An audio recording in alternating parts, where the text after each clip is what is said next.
film like then? So Pete's Dragon. I didn't watch the original. Me neither. I did you? Yeah. Oh, like Joe. What's the original like? Just basically, if I remember correctly, because I literally have not seen it since I was like 4.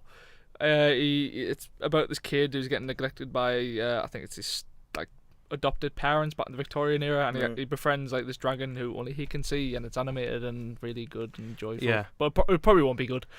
Now I remember when one of our uni friends Anna was saying a few days ago that it scarred her.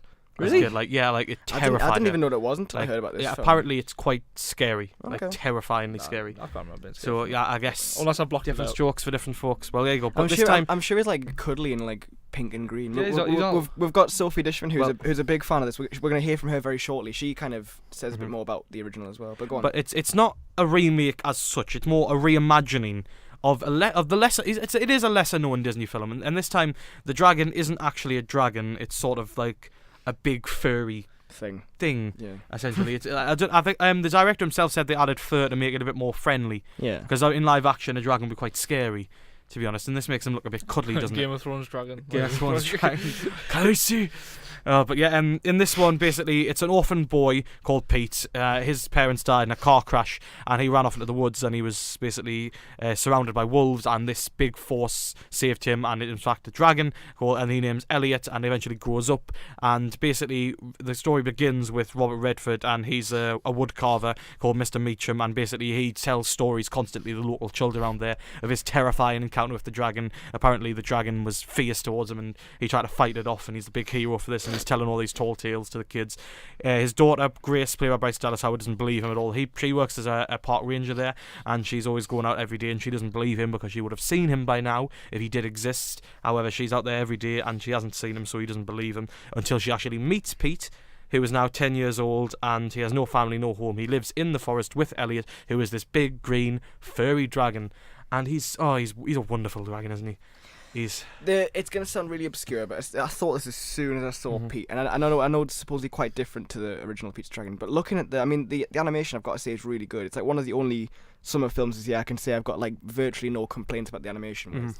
But looking at the texture of Pete in particular, Elliot, the dragon, Pete's Dragon, and I got like a sort of, when you see something, it just flashes you back to something. It's like a sort of connection, and it took me back to being a young kid and going to my nana's house. Where does she live? It's on my bus route now, like Sandyford in Newcastle, and she had this like sort of white rug, and nice. It's like looking at the texture of Elliot just flashed me straight back to that, and it was like a really special thing. It's such a weird thing to happen in, like it's such a weird situation, but that's what it reminded. Could only you see the rug? Like, I guess. I mean, maybe. Well, it just took it back, because like sort of routinely as a kid, I'd go to my nana's, and the first thing I'd do was like I'd say hello, Nana, of course, and then I'd go into her room and like just sort of on the carpet, just like sort of stroke. It must be said that it's such a weird thing, but in this new one, Joe, everyone can see the dragon. By the way, it's not just Pete who can see it. It goes invisible. It goes invisible, but like everyone can. As you say, Elliot, he's superbly realised. I mean, his facial expressions just they pour with emotion, don't they? I mean, it really helps you care for him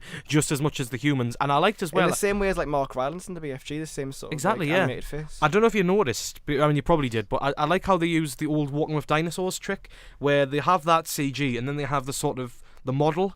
How you Walking with Dinosaurs used to have like the dinosaur heads to make it look realistic in the close-ups, and the paw, like the Elliot's paws. You sometimes see them in close-ups. Yeah. So like I wondered that. Yeah, I wondered if some of it was real. It definitely was, and I'm glad they did that, because director David Lowery, he was the director and screenwriter of Ian Them Body Saints, which has been on my list for a while. He produced Listen Up Philip, and he's the director for Rectify for TV. He's done a really good job here, because I think it wouldn't really have worked if they've remade it properly. I think by redoing it in a different way, by reimagining it in this way, they have managed to make it something very distinct on its own, and managed to update it a bit. And the locations, which we'll get to in a bit, just make it seem very its own creature, no pun intended. But basically, I mean, it's told like a storybook.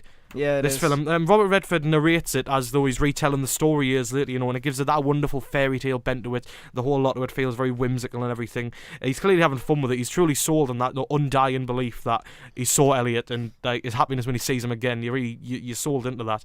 And the soundtrack is exactly what you expect it to be. It's got those soaring orchestras and the whimsical tracks that add a great sense of adventure to it. Now, on the antagonist side of the film, basically.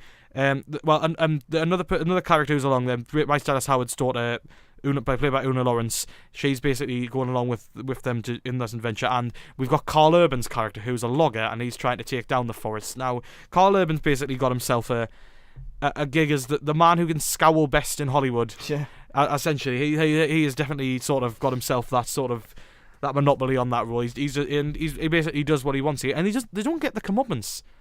Strangely enough, well, I noticed the villains don't really. The way it ties it all together in the end is much nicer than having comeuppance, I think. Absolutely, yeah.